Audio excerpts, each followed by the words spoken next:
ஆண்டவராகிய இயேசு கிறிஸ்துவின் நாமத்தினாலே இந்த தரிசன முகாமிலே கூடியிருக்கிற கனெக்ட் ஆகி இருக்கிறதான எல்லாரையும் இயேசு கிறிஸ்துவின் நாமத்தினாலே நான் உங்களை வாழ்த்தி நான் வரவேற்கிறேன்.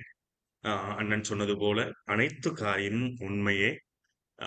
ஒன்றுக்கும் உதவாத பிரயோஜனமற்ற ஒரு வாழ்க்கை நான் வாழ்ந்து கொண்டிருந்த போது தேவன் சரியாய் என்னை தூக்கி எடுத்து ஆண்டவருடைய ஊழியத்தை செய்யும்படியாக ஆண்டவர் எனக்கு காண்பித்த மகா பெரிய அந்த பாக்கியத்திற்கு, அந்த கிருபைக்கு நான் ஆண்டவரே நன்றி செலுத்துகிறேன்.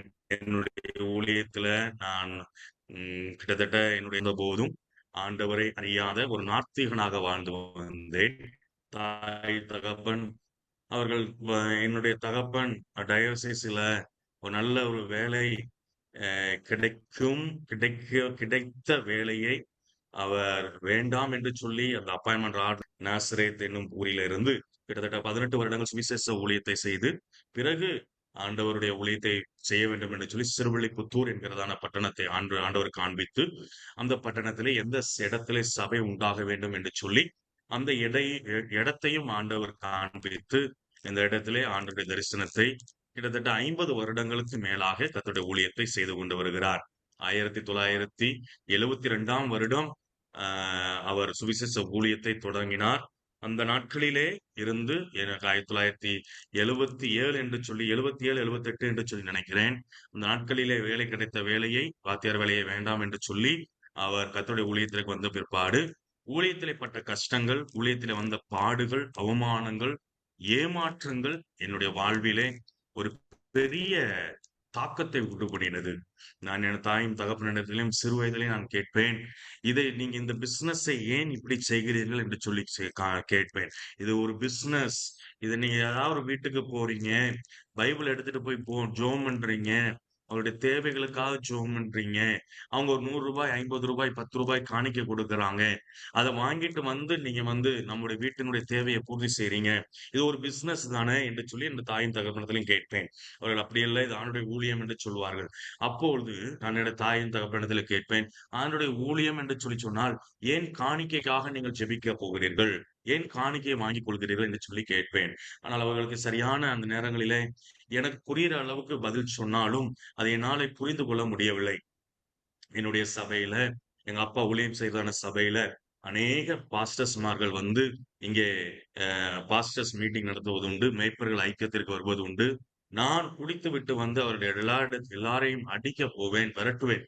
நீங்கள் எல்லாரும் இங்கே ஏமாற்று வேலை செய்கிறீர்கள், எல்லாரும் பைபிளை கொண்டு ஏமாற்றுகிறீர்கள் என்று சொல்லி சொல்லுவேன். அப்படிப்பட்ட ஒரு வாழ்க்கையை வாழ்ந்து வந்த போது நான் குடிகாரனாய், நான் எல்லா பழக்கத்திற்கும் அடிமையாகி கிட்டத்தட்ட குடிக்காமல் இருக்க முடியாது என்கிறதான சூழ்நிலை வந்தபோது என்னுடைய தாய் தகப்பனுக்கும் முதலாவது ஒரு மகனாக நான் பிறந்த போதும் அவர்கள் என்னை எவ்வளவு அன்பாக ரொம்ப 1983ல என்னுடைய தாய் தகப்பனு கல்யாணம் ஆனாலும் 2 வருடம் கழித்து நான் பிறந்த நாளே 2 வருடம் கழித்து பிள்ளை பிறந்திருக்கிறது. ஆண் வாரிசு என்னுடைய தாயின் வீட்டிலே ஆண் வாரிசே இல்லை.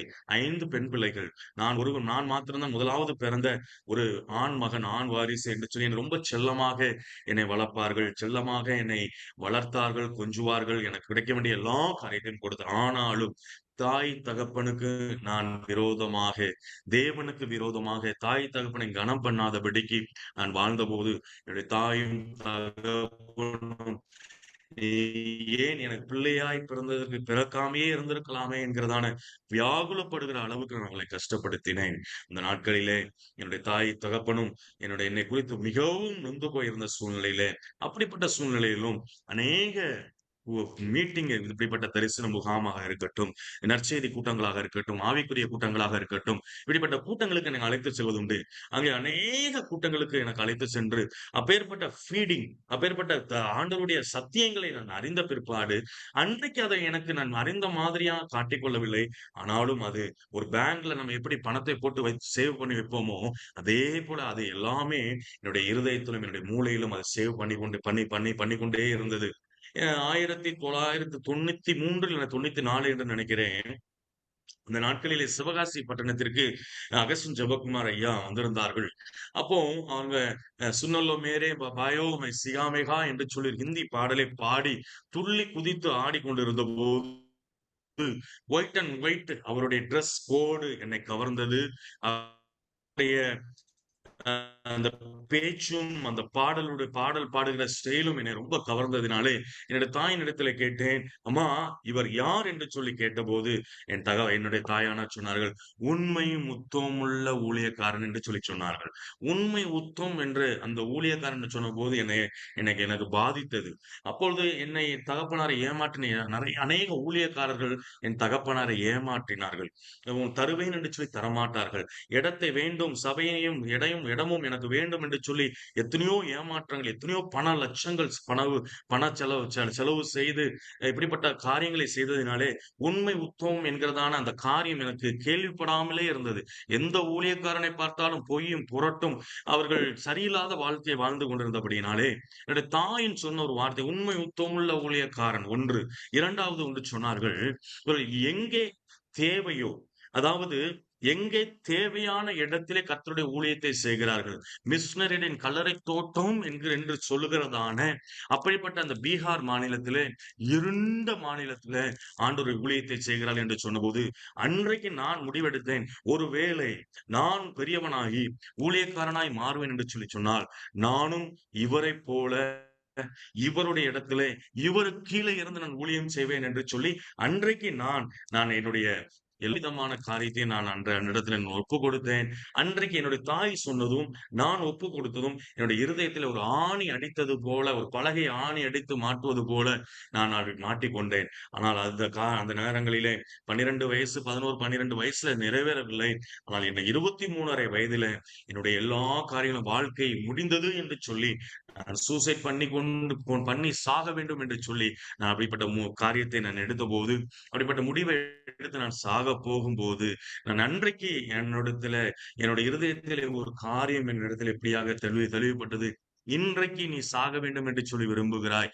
இன்றைக்கு சாகிறதை நாளை வைத்துக்கொள். உன்னுடைய எல்லா நண்பர்களையும் பார்த்துவிட்டு, ஒரு விசை நீ அவர்களிடத்திலே நீ கடைசியாக எல்லாவற்றையும் பார்த்து ஒரு விசை நீ அவரிடத்தில பேசிவிட்டு வந்து, அதற்கு பிற்பாடு நீ செத்துவிடு என்று சொல்லி எனக்குள்ளே பேசினது.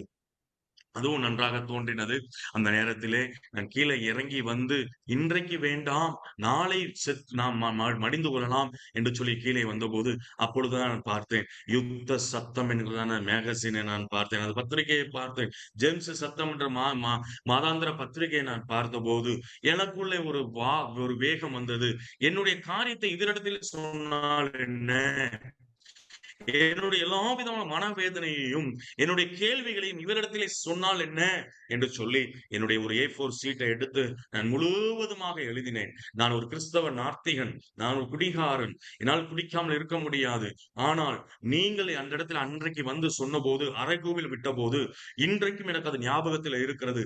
இன்றைக்கும் நான் அதை நிறைவேற்ற வேண்டும் என்று சொல்லி விரும்புகிறேன். ஆனால் நான் ரட்சிக்கப்படவில்லை. நான் இயேசுவை நான் வெறுக்கிறேன். இயேசுவை பின்பற்றுவதை வெறுக்கிறேன். இயேசு நன்மை செய்கிறவரா இல்லையா என்பதெல்லாம் எனக்கு தெரியாது. ஆனால் நீங்கள் சொன்ன வார்த்தை என்னுடைய இருதயத்தில் இருக்கிறபடினால், நான் உங்களை பார்க்க வேண்டும் என்று சொல்லி விரும்புகிறேன். உங்களிடத்திலே நான் ஊழியம் செய்ய வேண்டும் என்று சொல்லி விரும்புகிறேன். எத்தனை நாட்கள் இருப்பேன் என்று சொல்லி தெரியாது. குடித்து குடித்து என்னுடைய உடல் பகுதியெல்லாம் வெந்து விட்டது. நான் ரொம்ப நாளைக்கு உயிரோடவும் இருக்க மாட்டேன். ஆனால் நான் உங்களிடத்திலே வர வேண்டும் என்று விரும்புகிறேன். வரலாமா? அங்கே யாருக்காவது ஒரு விசை நான் நீங்கள் செய்கிற காரியத்தை நற்காரியங்களை சொல்லுகிறேன். என்னை அடித்து கொன்றாலும் பரவாயில்லை. நான் அப்படியே சென்று விடுகிறேன் என்று சொல்லி அவரிடத்தில் நான் லெட்டர் எழுதினேன். இப்படியே தான் எழுதினேன். எழுதின பிற்பாடு 3 நாட்களுக்கு டிடிடிசி கொரியர்ல வைத்தேன். 3 நாட்களுக்கு பிற்பாடு நான் ஒரு சிகரெட்டை குடித்துக் கொண்டிருந்த போது எனக்கு அங்கிருந்து போன் வந்தது. பிரைஸ் தி லார்ட், தம்பி நல்லா இருக்கீங்களா என்று சொல்லி கேட்டபோது அந்த வார்த்தை நல்லா இருக்கீங்களா என்று கேட்ட வார்த்தை மிகவும் ஆறுதலா இருந்தது. என்னை பார்த்து ஒருவர் நல்லா இருக்கீங்களான்னு கேட்கிறாங்களே, யார் அண்ணன், நீங்க யார், எங்க இருந்து பேசுறீங்க என்று சொல்லி கேட்டபோது, நான் பீகார்ல இருந்து பேசுறோம். இப்படிப்பட்ட ஒரு வாலிபனை நாங்கள் தேடிக் கொண்டிருக்கிறோம். நீ உடனே கிளம்பி வா என்று சொன்னபோது, என்னுடைய வீட்டிலே வந்து நான் சொன்னேன், இப்படி ஜெம்ஸ்ல இருந்து என்ன கூப்பிடுறாங்க, நான் ஊழியத்துக்கு போறேன்னு சொன்னா, எங்க வீட்டுல யாருமே என்ன நம்பல. ஆனா என்னோட தகப்பனார் ஒரு கர்த்தருக்கு உண்மையாய் உத்தமமாய் ஊழியம் செய்கிறபடியினால், அவர் என்னை புரிந்து கொண்டு 3 நாட்கள் உபவாசம் இரு, இந்த உபவாசத்திலே நீ ஆண்டவருக்கு உன்னை வாழ்க்கையை ஒப்புக்கொடு. நீ 3 நாட்கள் உபவாசம் இருந்து, ஞாயிற்றுக்கிழமை காலையில நேரத்திலே நீ ஞானஸ்தானம் எடுத்துக்கொள். எடுத்தது பிற்பாடு நீ கர்த்தருடைய பந்தியிலே கலந்து கொள். அதற்கு பிற்பாடு நீ கடந்து செல்லலாம். இப்பொழுது உடனடியாக வேண்டாம் என்று சொல்லி சொன்னார்கள்.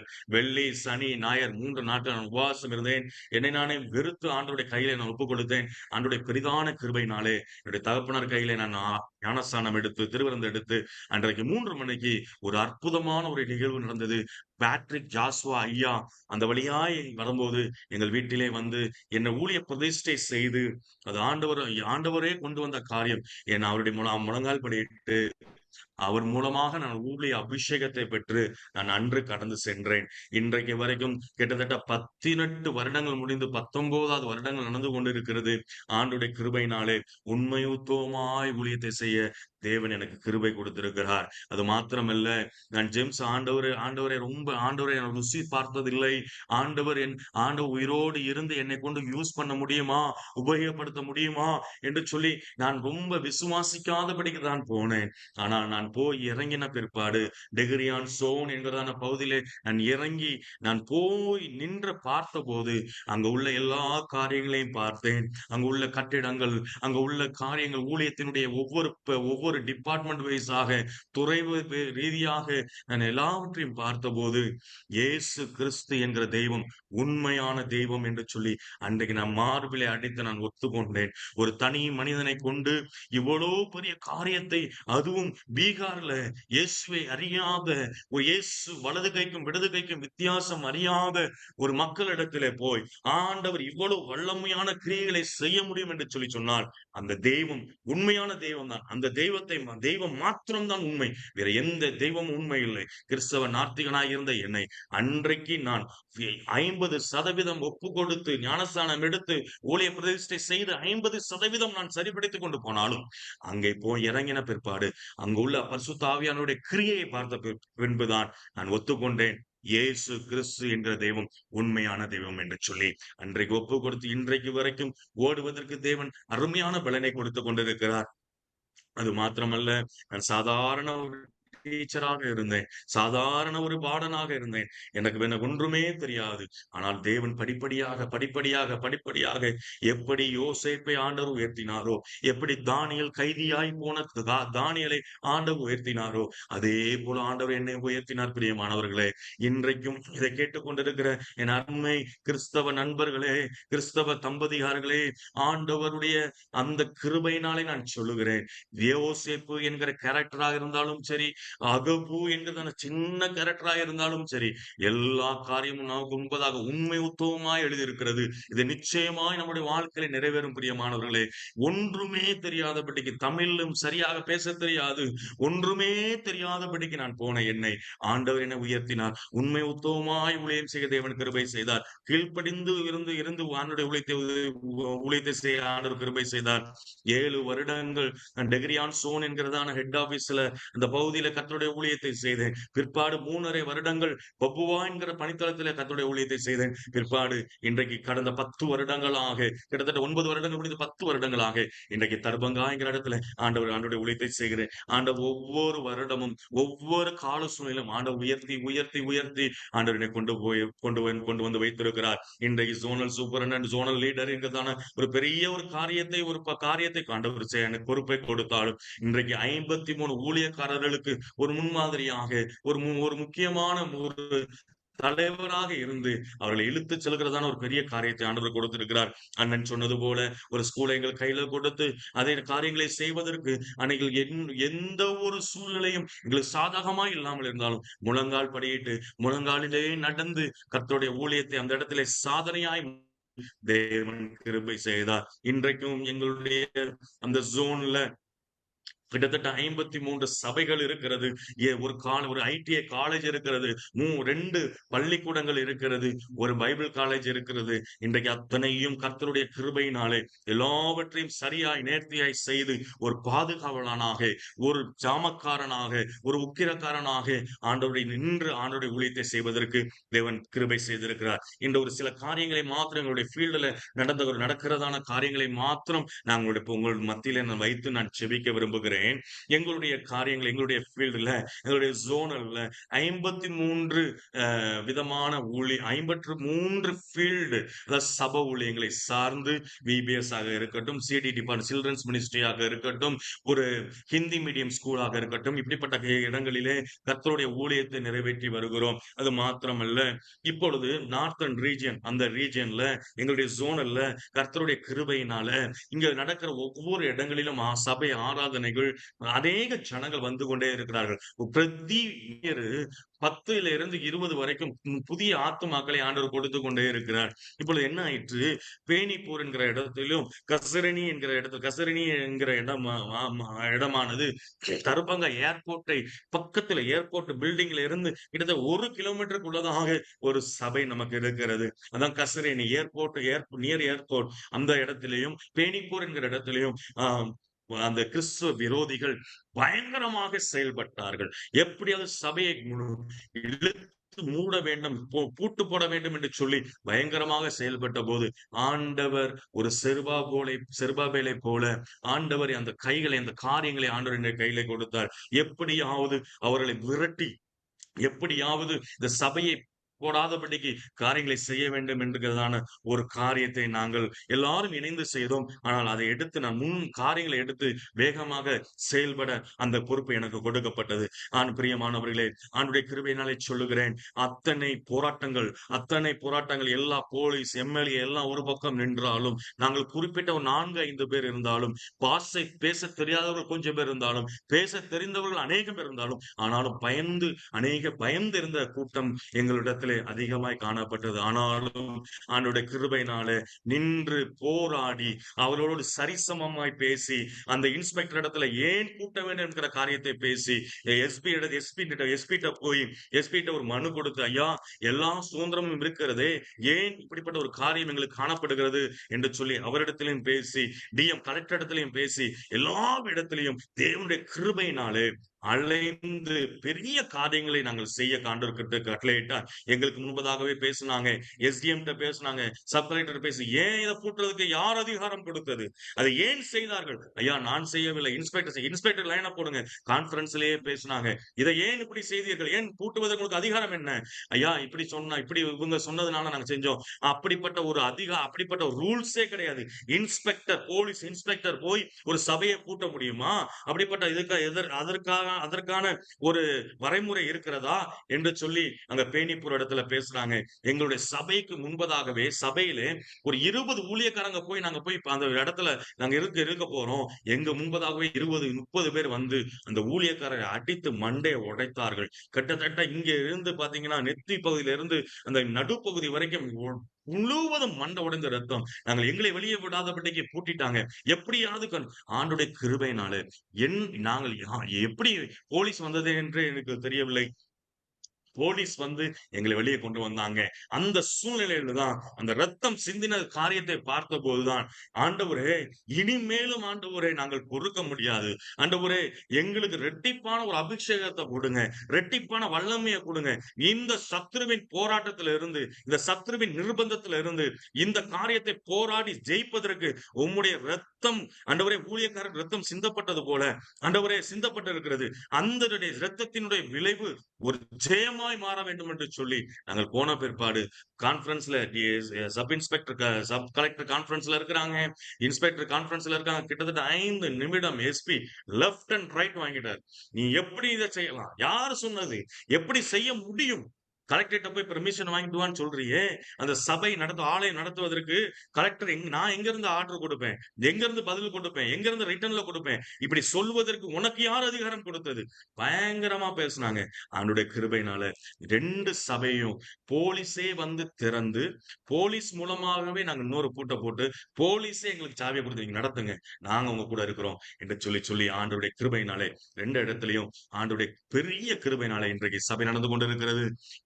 போன 2 வருடங்களுக்கு முன்பதாக இந்த ஏர்போர்ட் சர்ச், இந்த கசரணியில தேவ செய்தியை கொடுக்கும்போது அநேக ஜனங்கள் சுகம் பெற்றதை நாங்கள் பார்த்தோம். அழுது விண்ணப்பத்தை ஏறெடுத்ததை நாங்கள் பார்த்தோம். அது மாத்திரமல்ல, இப்பொழுது ஒரு புதிய பிரச்சனை என்ன என்று சொன்னால், 2 வாரமாய் சிபிஐ ஆபீஸ்ல இருந்து போன் பண்ணி என்னிடத்துல ஃபோன் பண்ணி, "நீங்க தானே இப்போ புதுசா வந்திருக்கிற அ லீடரா இருக்கிறீங்க. ஆமா. உங்களுடைய பாஸ்டர்ஸ் எல்லாருடைய லிஸ்ட் எனக்கு குடுங்க. எல்லா பாஸ்டர்ஸ் உடைய லிஸ்ட் குடுக்கணும். எத்தன பேர் சபைக்கு வாராங்க? எத்தன பேரு அவங்க எங்கெங்க இருந்து வாராங்க? எத்தன மணிக்கு சபை ஆரம்பிக்கிறீங்க? எத்தன மணிக்கு ஆலயத்த நீங்க வந்து பூட்டுறீங்க?" இப்படி எல்லா விதமான காரியத்தையும் எனக்கு தரணும்னு சொல்லிட்டு சிபிஐ ஆபீசர் ஃபோன் பண்ணாரு. அப்ப நான் கேட்டேன், "ஐயா இந்த காரியத்தை ஏன் நான் உங்க இடத்துல குடுக்கணும்?" அப்படி சொல்லும்போது, "இல்ல மேல இருந்து கேட்கறாங்க. சிஎம் ஆபீஸ்ல இருந்து கேட்கறாங்கன்னு சொன்னாங்க." அப்பதான் நினைச்ச சிஎம் அப்பதான் அந்த நிதிஷ்குமார் அவர்கள் இறங்கி சௌத்ரி என்கிறதான ஒரு மனிதர் அப்பொழுதுதான் பிஜேபியினுடைய ஒரு முக்கியமான ஒரு நபர் சிஎம் ஆக பொறுப்பேற்றிருக்கிறார். அப்போ அவங்க கேட்கிறாங்களா? அப்படிங்களா? சரிங்கய்யா. நான் உங்கள நேர்ல பார்த்து நான் தரேன்னு சொல்லி, இல்ல, இல்ல நீங்க வாட்ஸ்அப்ல அனுப்பி விடுங்க.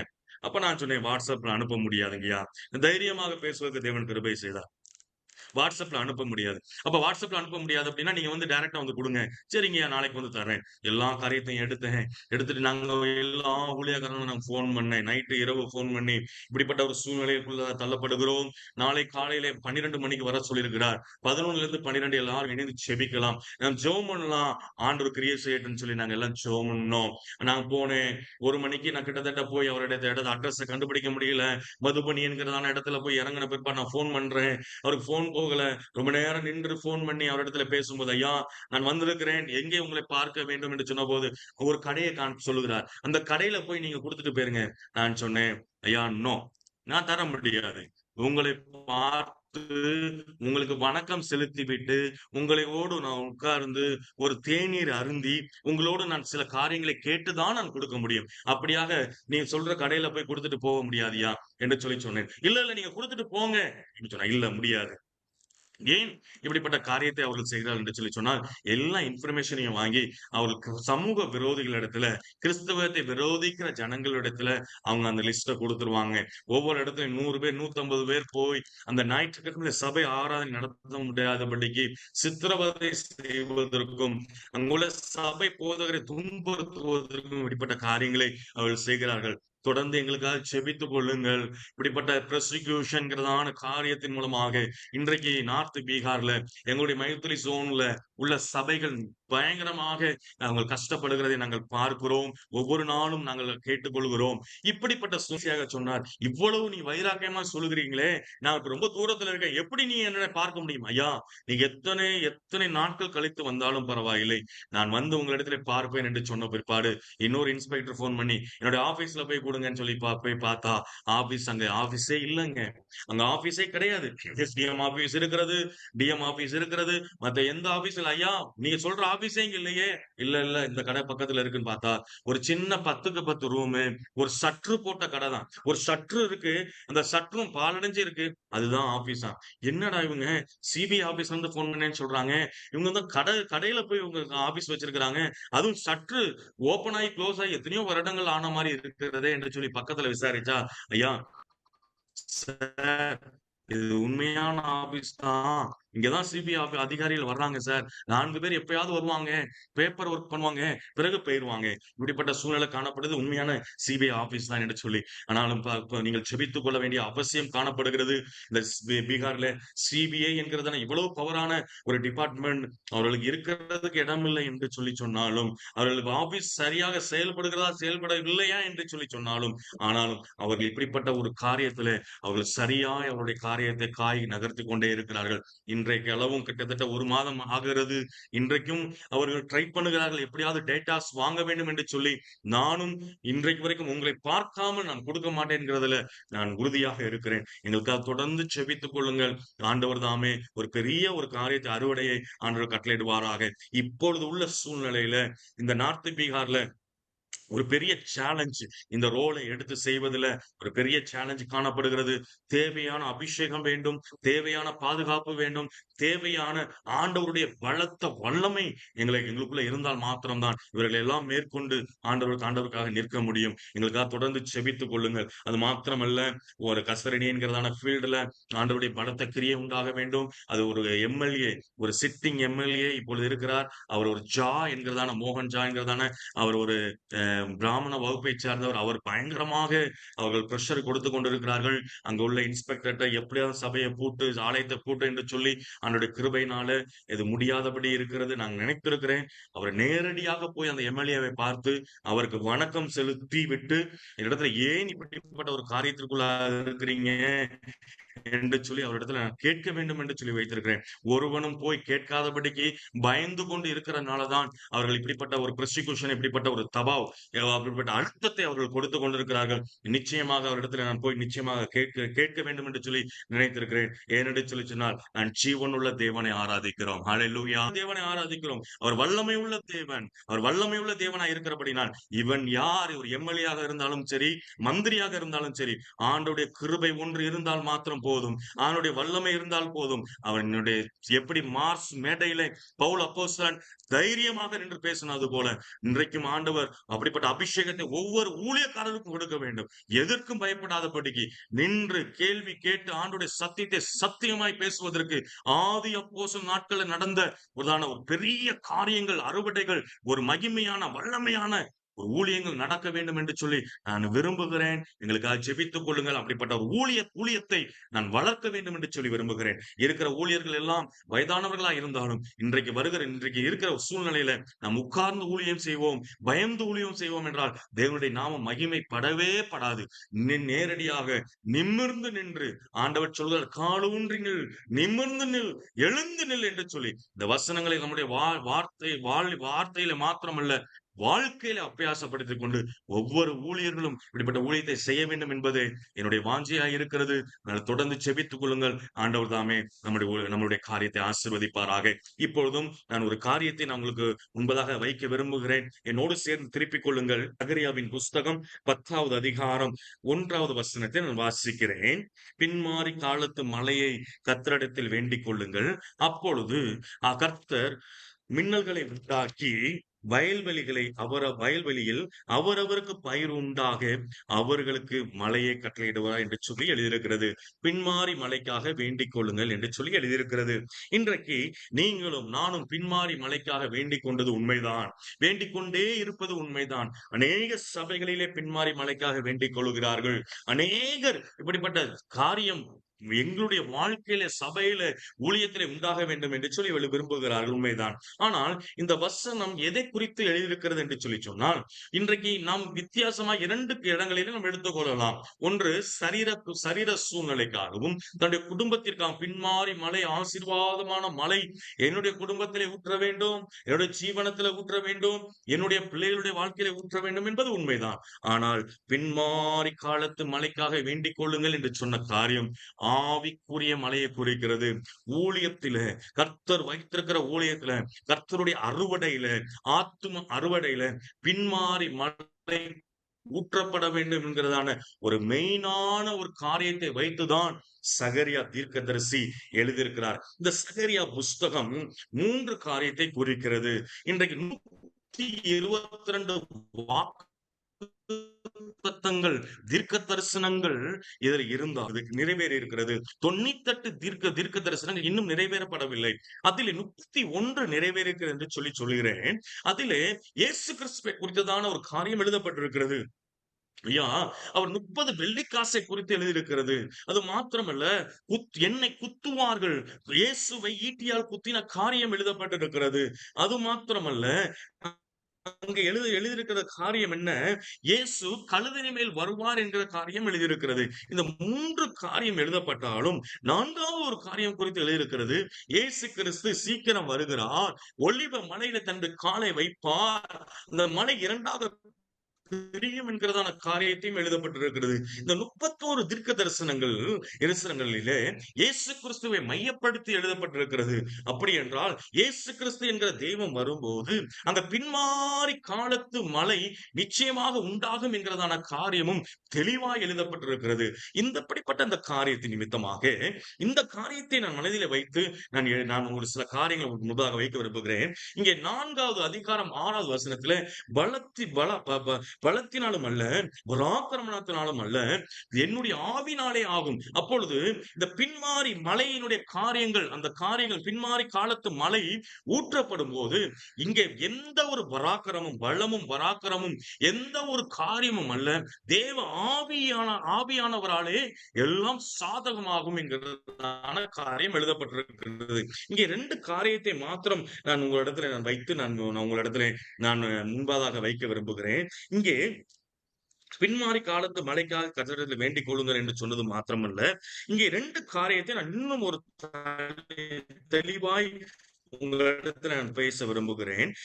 என்னை தாங்கள் குத்தின என்னை நோக்கி பார்த்து, அந்த குத்தினவர்களை நோக்கி பார்க்கும் போது அங்கே சொல்லப்பட்டிருக்கிறது, அதுக்கு முன்பதாக சொல்லப்பட்டிருக்கிறது, நான் தாவீது குடும்பத்தாரின் மேலும் எருசலேம் குடிகளின் மேலும் கிருபையின் ஆவியையும் விண்ணப்பங்களின் ஆவியையும் ஊற்றுவேன். இங்கே மாம்சமான யாவர் மேலின் ஆவியை ஊற்றுவேன் என்கிறதான காரியம் என்பது உண்மைதான். ஆனாலும் ஆண்டவர் எதை ஊற்றுகிறார்? பின்மாறி காலத்தினுடைய அந்த அனுபவமானது, அந்த தரிசன காரியமானது, அந்த வேண்டுதலானது இப்படியாக மாறுகிறது. எப்படியாக மாறுகிறது என்றால், கிருபையின் ஆவியையும் விண்ணப்பத்தின் ஆவியையும் ஆண்டவர் ஊற்றுவாராம். ஐயா, இந்த கடைசி நாட்களிலே இந்த தாவீதின் குடும்பத்தாருக்கும் தாவீதின் குடிகளுக்கும் தேவை என்னது என்று சொல்லி சொன்னால், கிருபையின் ஆவி, விண்ணப்பத்தின் ஆவி.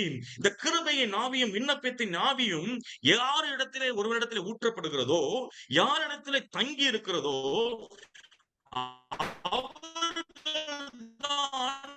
பின்மாறி காலத்து மழைக்காக வேண்டிக் சாதாரண கிறிஸ்தவர்களாக தான் இருப்போம். நம் சாதாரண கிறிஸ்தவர்கள் சாயங்காலத்திலே பிள்ளைகளை கொண்டு போகிறது, நைட்டிலே சாப்பிட வேண்டியது, காலையில எழுப்ப வேண்டியது, இப்படி ஒரு ரொட்டீன் லைஃப்ல தான் நம்ம வாழ்வோம்.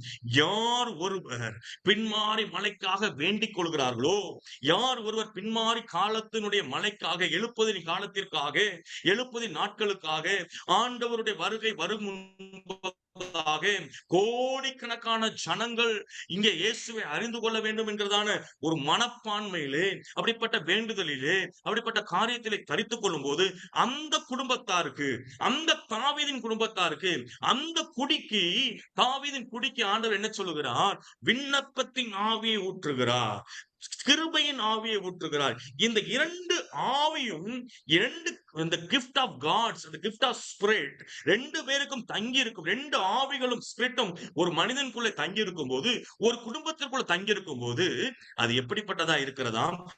13:1 நீங்கள் வாசிக்கும் போது இங்கே பாருங்களேன், தாவீதின் குடும்பத்தாருக்கும் இங்கே அந்நாளிலே பாவத்தையும் அழுக்கையும் நீக்க தாவீதின் குடும்பத்தாருக்கும் எருசலேமின் குடிகளுக்கும் திறக்கப்பட்ட ஒரு ஊற்று உண்டாயிருக்கும். ஐயா, அப்படிப்பட்ட ஒரு ஊற்று, அப்பேற்பட்ட ஒரு திறக்கப்பட்ட ஒரு ஊற்று உண்டாயிருக்குமாம். யாருக்கு உண்டாயிருக்குமாம்? இந்த விண்ணப்பத்திற்காக, இந்த எருசலேமிலே, இந்த எருசலேம் குடிகளுக்கு எப்படிப்பட்ட ஒரு ஊற்று திறக்கப்பட்டதாக இருக்கிறதாம். திறக்கப்பட்ட ஒரு ஊற்று உண்டாயிருக்கிறது மாத்திரமல்ல, அது யாருக்கு உண்டாயிருக்கிறது என்று சொல்லி சொன்னால், பின்மாறி காலத்து மழைக்காக வேண்டிக் கொள்ளுகிறவர்களுக்கு. அவர்களுக்கு ஆண்டவருக்கு ஒரு மின்னலை உண்டாக்குவாராம். அவருடைய வயலுக்கு அவரவருக்கு ஒரு பயிர் உண்டாக எல்லா சௌகாரியத்தையும் ஆண்டவர் செய்வாராம். ஆனாலும் ஆண்டவர் இங்கே சொல்லுகிறார், பாவத்தையும் அழுக்கையும் நீக்குவதற்கு ஒரு திறக்கப்பட்ட ஊற்று இருக்கிறது. ஐயா, அம்மா, இந்த உலகத்துல எத்தனை ஆயிரமான கோடிக்கணக்கான ஜனங்கள் இருக்கிறார்கள். இன்றைக்கு நம்முடைய ஏரியாவில், நம்முடைய வீட்டு பக்கத்துல, நம்முடைய சமுதாயத்துல, நம்முடைய கிராமத்துல ஆயிரமான ஜனங்கள், லட்சக்கணக்கான ஜனங்கள் இருந்து கொண்டிருந்தாலும் அவர்களுடைய வாழ்க்கையில ஒரு பின்மாறி மழை ஊற்றப்பட வேண்டும், ரட்சிப்பின் ஊற்று உண்டாக வேண்டும், ஜீவ ஊற்று உண்டாக வேண்டும். அப்படிப்பட்ட ஊற்றுக்காக ஆண்டவர் திறக்கப்பட்ட ஒரு ஊற்று வைத்திருக்கிறார். அங்கே ஆண்டவர் சொல்லுகிறார், திறக்கப்பட்ட ஒரு ஊற்று உண்டாயிருக்கும். அந்த ஊற்றினிடத்திலே அவர்கள் வர வேண்டும் என்று சொல்லி ஆண்டவர் இன்றைக்கு நமக்கு என்ன கொடுக்கிறாராம் தெரியுமா? விண்ணப்பத்தின் ஆவியை கொடுக்கிறார், கிருபையின் ஆவியை கொடுக்கிறார். அருமையானவர்களே, இன்றைக்கு நமக்கு தேவை கிருபையின் ஆவி, இன்றைக்கு நமக்கு தேவை விண்ணப்பத்தின் ஆவி. இந்த 2 காரியம் ஒரு குடும்பத்திலே, ஒரு மனிதனுக்குள்ள இருக்கும் என்று சொல்லி சொன்னார், அவனுடைய வாழ்க்கை ஜெயமாய் திறக்கப்பட்ட ஒரு ஊற்று அவனுக்காக நிச்சயமாய் காணப்படும். ஒரு திறக்கப்பட்ட ஊற்று காணப்படுகிறது. நாம் யாரிடத்திலும் கையேந்த வேண்டிய அவசியம் இல்லை, யாரிடத்திலும் போய் கேட்க வேண்டிய அவசியம் இல்லை. நம்மளுடைய ஊற்று, நமக்கு என்று சொல்லி ஒரு ஊற்று என்று சொல்லி சொன்னால், அந்த ஊற்றை அடைப்பதற்கோ, அந்த ஊற்றை க்ளோஸ் பண்ணுவது தெரியாமல் மறைத்து வைப்பதற்கோ எவனாலும் முடியாது. அது தேவனால் கொடுக்கப்பட்ட பரிசுத்த ஆவியானவருடைய ஊற்று. உங்களுக்கு என்று சொல்லி ஒரு ஊற்று திறக்கப்பட்டு இருக்குமா? ஹalleluya. அல்லேலூயா!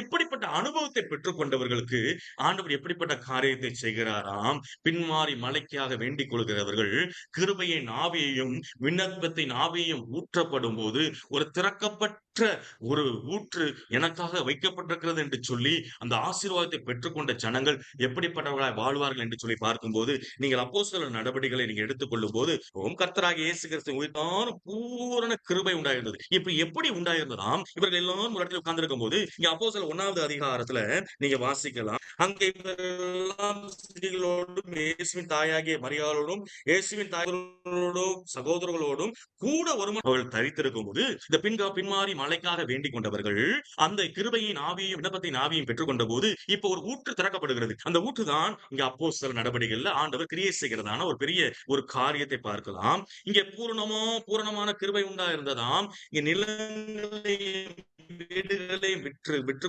கொண்டு வராங்க. யாருக்கும் எந்த குறைவா இருந்தது இல்லையாம். இங்கே 36ல சீப்புரு தீவானும் அப்போஸ்தலனாலே ஆறுதலின் மகன் என்ன செய்யறான்? எல்லா நிலத்தையும் கொண்டு வரான். நிலத்தை விற்று எல்லா காசையும் கொண்டு வந்து அப்போஸ்தலர் பாதத்துல வைக்கிறான். இங்கே பார்க்கிறோம், அவனிடத்தில் ஒரு கிரியை உண்டாகிறது. அந்த ஒபீடியன்ஸ் உண்டாகிறது. இங்கே அந்த வேண்டுதலிலும் ஜெபத்திலும் வேண்டுதலும் தரித்திருந்தவர்கள் விளைவாக இவனுக்குள்ள பிறக்கப்பட்ட ஒரு ஊற்று இங்க என்ன பண்ணப்படுகிறது? எல்லாவற்றையும் விற்று ஆண்டவருடைய பாதத்துல அந்த இடத்துல வச்சுட்டான். வச்சது மாத்திரமல்ல, இப்போ நீங்க பாத்தீங்கன்னா 11 அதிகாரத்துல நீங்க வந்தீங்க அப்படின்னா 11:22 நீங்க வாசிங்க. அவன் போய் சேர்ந்து தேவனுடைய கிருபையை கண்டபோது சந்தோஷப்பட்டு கர்த்தரிடத்தில் மரணம் அங்கே நல்லவனும் நிறைந்தவனும் அநேக ஜனங்களுக்கு கர்த்தரிடத்தில் அநேக ஜனங்கள் கர்த்தரிடத்தில் சேர்க்கப்பட்டார்கள். அது மாத்திரமல்ல, அவர்கள் ஒரு வருஷ காலம் சபையோடு அவர்கள் கூடியிருந்த போது ஜனங்கள் அவர்களுக்கு உபதேசம் பண்ணாங்க. முதலா அந்தியோகியா அவர்களுக்கு என்ன பண்ணப்பட்டிருக்கு?